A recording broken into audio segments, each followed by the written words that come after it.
الحمد لله الحمد لله وكفى وسلام على عباده الذين اصطفى أما بعد কেপিবি school and কলেজের অষ্টম শ্রেণীর শিক্ষার্থীদের উদ্দেশ্যে আমি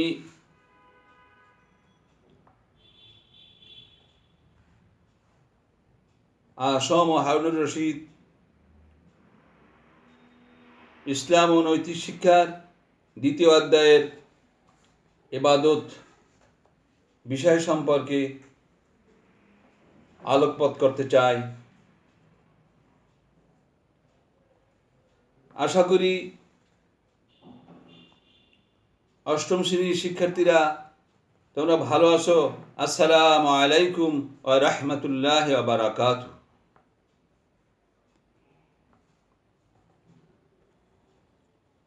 আজকের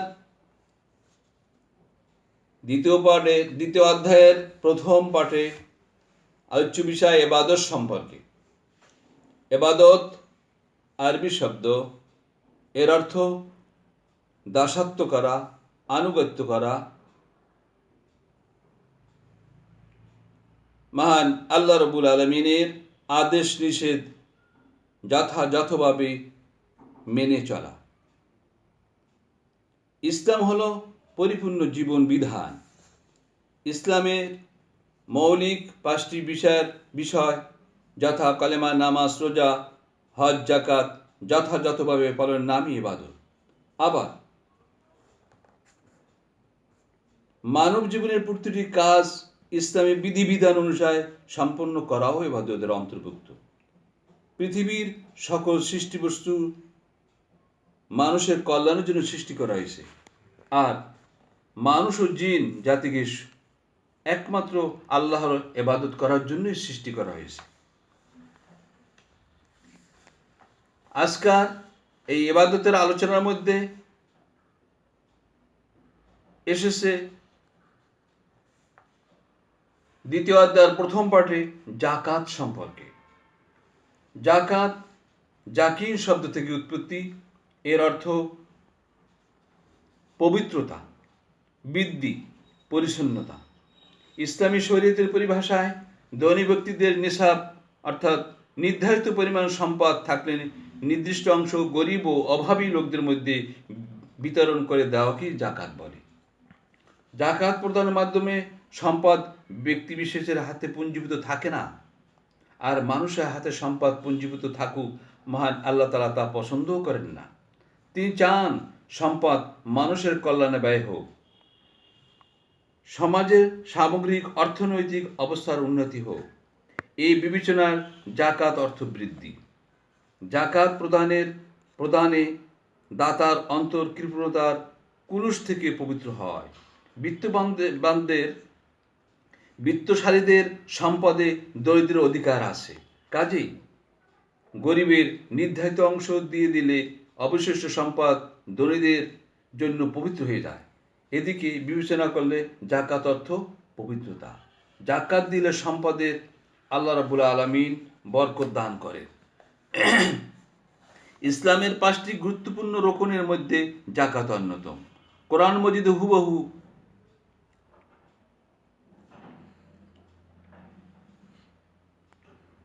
মহাগ্রন্থ আল কোরআনের বহু জায়গায় সালাতের সাথে সাথে যাকাত আদায়ের নির্দেশ দিয়েছেন। মহান আল্লাহ রাব্বুল আলামিন সূরা মুজাম্মিলে ইরশাদ করেন, আকিমুস সালাতা ওয়া আতুজ যাকাতা, তোমরা সালাত কায়েম করো এবং যাকাত প্রদান করো। শুধু তাই নয়, মহান আল্লাহ রাব্বুল আলামিন যাকাতের আলোচনা করতে গিয়ে তিনি সূরা জারিয়া ইরশাদ করেছেন, অফি আমওয়ালিহিম হাক্কাল লিসাইলি ওয়াল মাহরুম, তাদের অর্থাৎ ধনীদের ধন সম্পদে অবশ্যই গরিব, দরিদ্র ও বঞ্চিতদের অধিকার রয়েছে। শরীয়তের বিধান অনুযায়ী সালাত আদায় করলে আদায়কারীর জন্য যেমন পুরস্কারের ঘোষণা আছে, তেমনি যাকাত ফরজ হলে আদায়কারীর জন্য সুসংবাদ রয়েছে। যেমন জাকাত দিলে মাল পবিত্র হয়, সম্পদে আল্লাহ তাআলা বরকত দান করে। জাকাত প্রদানকারীদের আখিরাতে অধিক পরিমাণে পুরস্কার দেওয়া হবে, যা মানুষ কখনো করতে পারবে না। হাদিসে কুদসিতে আসছে, বুখারী ও মুসলিম সহ হাদিস, আল্লাহ তাআলা তার বান্দাদেরকে বলেন, হে বনি আদম, আমার পথে খরচ করতে থাকো, আমি আমার অফুরন্ত ভান্ডার থেকে তোমাদের দিতে থাকব।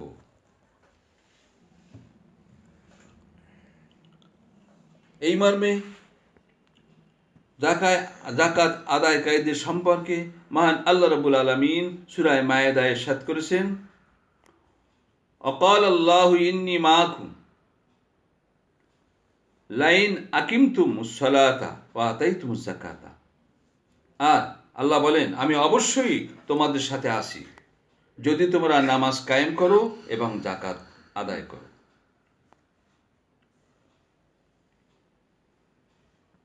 জাকাত দানকারীর পুরস্কার ও কৃপণ ব্যক্তির দুঃসংবাদ সম্পর্কে অন্য এক হাদিসে প্রিয় নবী জানাবে মুহাম্মদ রাসূলুল্লাহ সাল্লাল্লাহু আলাইহি ওয়াসাল্লাম বলেছেন, দানশীল ব্যক্তি আল্লাহর নিকটবর্তী, জান্নাতের নিকটবর্তী।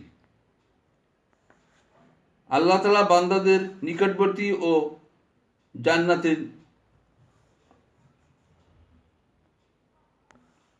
জান্নাত থেকে দূরবর্তী। অপরদিকে কৃপণ আল্লাহর থেকে দূরে, আল্লাহর বান্দাদের থেকে দূরে এবং জাহান্নামের নিকটে।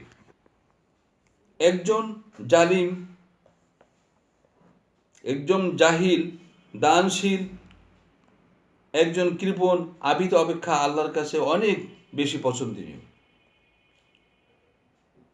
অতএব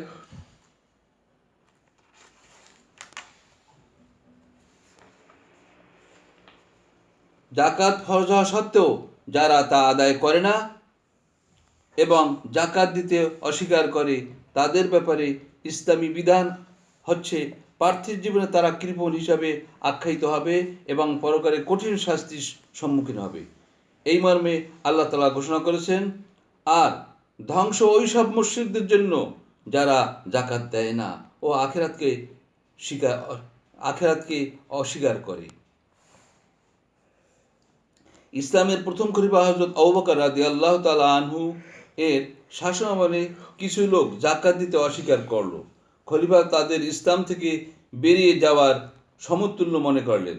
তিনি ঘোষণা করলেন, মহানবী সাল্লাল্লাহু আলাইহি ওয়াসাল্লামের যুগে যারা জাকাত দিত তাদের মধ্যে কেউ যদি একটি ছাগলের বাচ্চাও দিতেও অস্বীকার করে, তবে আমি তাদের বিরুদ্ধে জিহাদ করব, তাদের বিরুদ্ধে আমি যুদ্ধ করব।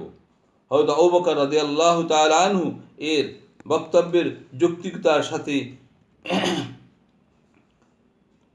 আল্লাহর কসম খেয়ে বলছেন, তিনি বললেন, আল্লাহর কসম, যারা নামাজ ও জাকাতের মাধ্যমে পার্থক্য সৃষ্টি করে তাদের বিরুদ্ধে অবশ্যই আমি লড়াই করব।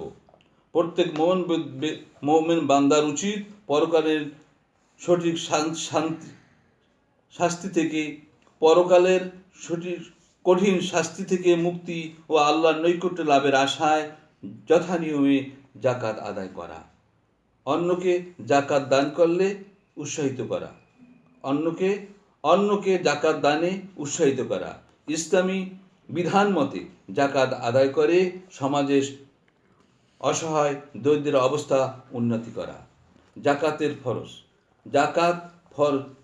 দ্বিতীয় পাঠে জাকাত ফরজ হওয়ার শর্ত 7টি। জাকাত ফরজ হওয়ার শর্ত 7টি। 1 নম্বর, মুসলমান হওয়া। 2 নম্বর, নিসাবের মালিক হওয়া। 3 নম্বর, নিসাব পরিমাণের সম্পদ প্রয়োজনের অতিরিক্ত হওয়া। ঋণগ্রস্ত না হওয়া। মাল 1 বছরকালীন থাকা।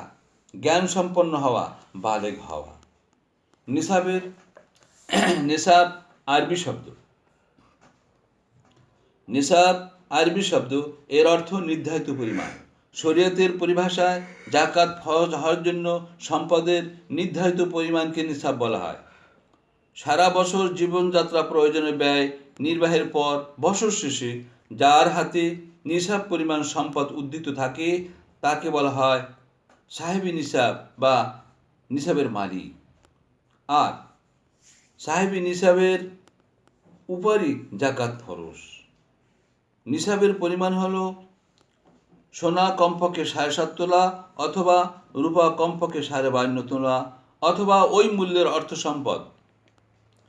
ওই পরিমাণ সম্পদ কারো নিকট পূর্ণ 1 বছর স্থায়ী থাকলে ওই সোনা রূপা সম্পদের মূল্যের 40 ভাগের 1 ভাগ জাকাত হিসাবে দেওয়া ফরজ। কিন্তু সম্পদ নিসাবের কম থাকলে জাকাত দেওয়া ফরজ নয়। 1 বছর পূর্ণ হওয়ার আগেই সম্পদ নষ্ট হয়ে গেলে জাকাত দিতে হবে না।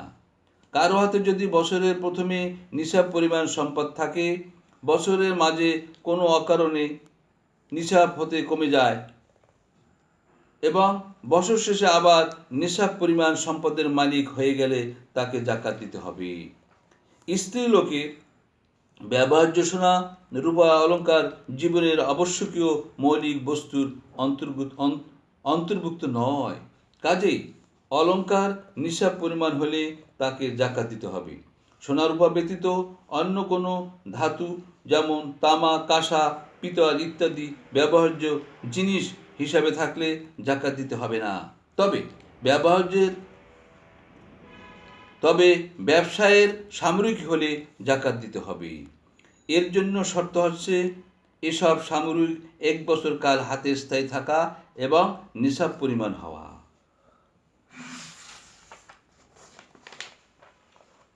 জাকাতের মাসারিফ। জাকাতের মাসারিফ মাসারিফ আরবি শব্দ, এর অর্থ ব্যয় করার খাত। শরীয়তের পরিভাষায় ইসলামের বিধান অনুযায়ী যাদের জাকাত দেওয়া যায় তাদেরকে জাকাতের মাসারিফ বলা হয়।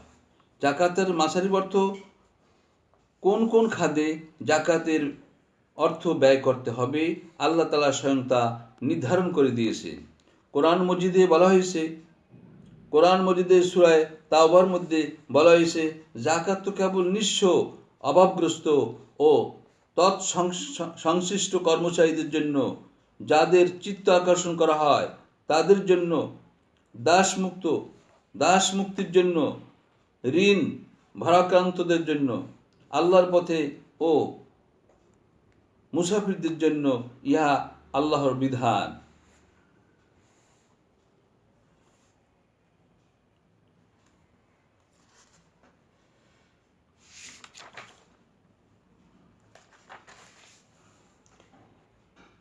ইসলামী জাকাত ব্যবস্থা সমাজের প্রচলিত থাকলে সমাজের দরিদ্র অভাবী মানুষের নানাবিধ সমস্যার সমাধান হবে। আবার ধনীরাও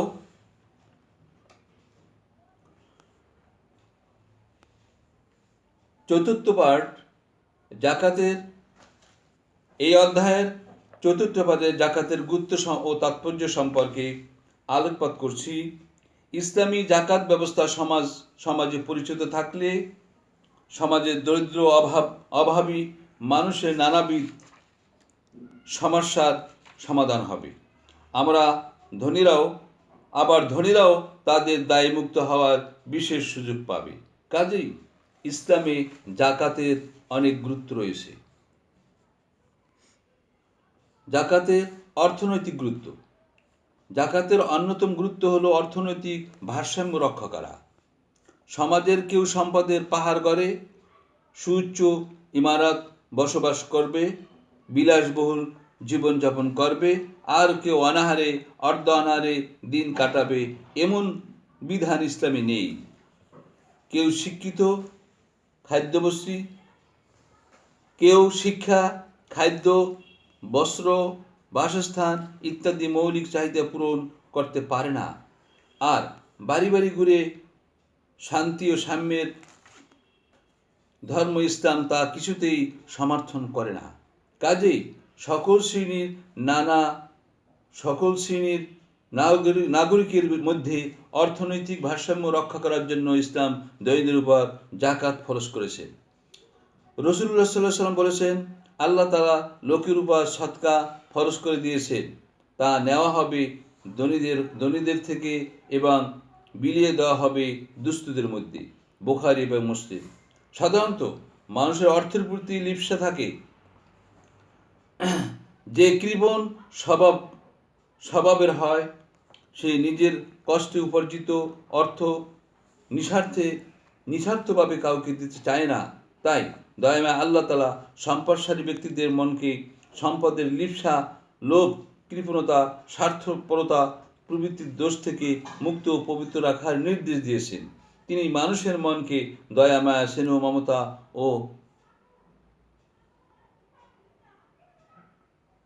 ভালোবাসা ইত্যাদি মানবিক গুণসম্পন্ন করে তোলার জন্য তাদের উপর জাকাত ফরজ করে দিয়েছেন।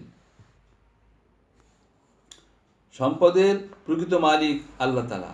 মানুষের তা আমানত স্বরূপ।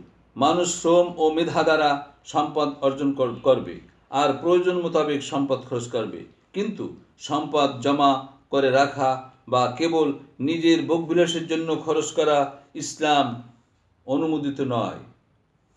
কারণ ধনীদের সম্পদে দরিদ্রের অধিকার রয়েছে, তা অবশ্যই আদায় করতে হবে। গরিবের অধিকার আদায় করলে মালিক দায়মুক্ত হবে, সম্পদ পবিত্র হবে, অন্যথায় সম্পদ হালাল হবে না। ইসলামী অর্থনীতিতে পুঁজিবাদ সমর্থন করা হয় না। জাকাত প্রথার মাধ্যমে অর্থনৈতিক ভারসাম্য রক্ষা করা হয়। হযরত মুহাম্মদ সাল্লাল্লাহু আলাইহি ওয়াসাল্লাম ও খোলাফায়ে রাশিদের যুগে সরকারি ব্যবস্থাপনায় জাকাত আদায় করা হতো। আদায়কৃত মালের বিতরণ ও সরকারি ব্যবস্থাপনায় হতো। নিসাবের নির্ধারিত পরিমাণ সম্পদের মালিকেরা জাকাত দিতে বাধ্য থাকত। অন্যদিকে যারা জাকাত পাওয়ার দাবিদার, তারা সবাই জাকাতের অর্থ পেয়ে উপকৃত হতো। কোরআন ও হাদিসের নির্দেশ মোতাবেক জাকাত আদায় ও বিতরণ করা মুসলমানদের জন্য একটি পবিত্র দায়িত্ব। এ ব্যবস্থাপনার উপর মুসলমানদের সামাজিক ও অর্থনৈতিক কল্যাণ অধিকাংশই নির্ভরশীল। মুসলিম সম্প্রদায়ের ইসলামী ব্যবস্থাপনায় জাকাত আদায় করলে সমাজে ধনী দরিদ্রের পার্থক্য কমে আসবে। কেউ বেকার থাকবে না, বরং মুসলিম সমাজের অর্থনৈতিক অবস্থার দ্রুত উন্নতি হবে। অসহায় গরিব মানুষকে অর্থ দিয়ে সাহায্য করা একটি মানবিক দায়িত্ব। জাকাত প্রদানের মাধ্যমে এই মানবিক গুণের বিকাশ ঘটবে। 2 নম্বর, জাকাতের সামাজিক গুরুত্ব। জাকাতের মাধ্যমে সমাজে ধনী দরিদ্রের মধ্যকার বিরাজমান বৈষম্য দূর হয়, তাদের মধ্যে অর্থনৈতিক সমতার ক্ষেত্র প্রস্তুত হয়। আল্লাহর নির্দেশ মতো যথাযথভাবে জাকাত প্রদান করলে সমাজের কোনো লোক অন্নহীন, বস্ত্রহীন, গৃহহীন থাকবে না। কেউ না খেয়ে থাকবে না, কেউ বিনা চিকিৎসায় কষ্ট পাবে না। সম্পদশালী ব্যক্তিদের সম্মিলিত প্রচেষ্টায় জাকাত ও সাদাকার অর্থে অভাবীদের প্রয়োজন মিটিয়ে অনেক জনহিতকর এবং কল্যাণমূলক কাজ করা যায়। বহু দরিদ্র ব্যক্তিকে অর্থনৈতিকভাবে স্বাবলম্বী করে তোলা যায়। স্বাস্থ্যবান দরিদ্র শ্রমিককে তার শ্রমের উপযোগী উপকরণ দেওয়া সম্ভব হয়। দরিদ্রের জন্য সেবামূলক অনেক প্রতিষ্ঠান, যেমন এতিমখানা, দাতব্য চিকিৎসালয় প্রভৃতি স্থাপন করা যায়। এমনিভাবে সম্মিলিত প্রচেষ্টা চালালে এমন এক সময় আসবে যখন জাকাত গ্রহণ করার লোক খুঁজে পাওয়া যাবে না। ইসলামের প্রথম যুগে এমন পদক্ষেপ গ্রহণের ফলে পূর্ববর্তী সাফল্য অর্জিত হয়েছিল।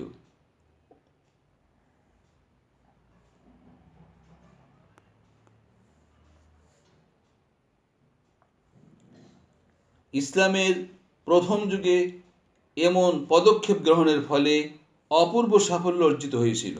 দৃষ্টান্তমূলক খলিফা হযরত ওমর ইবনে আব্দুল আজিজ রাদিয়াল্লাহু তাআলা আনহু-এর যুগের কথা উল্লেখ করা যায়।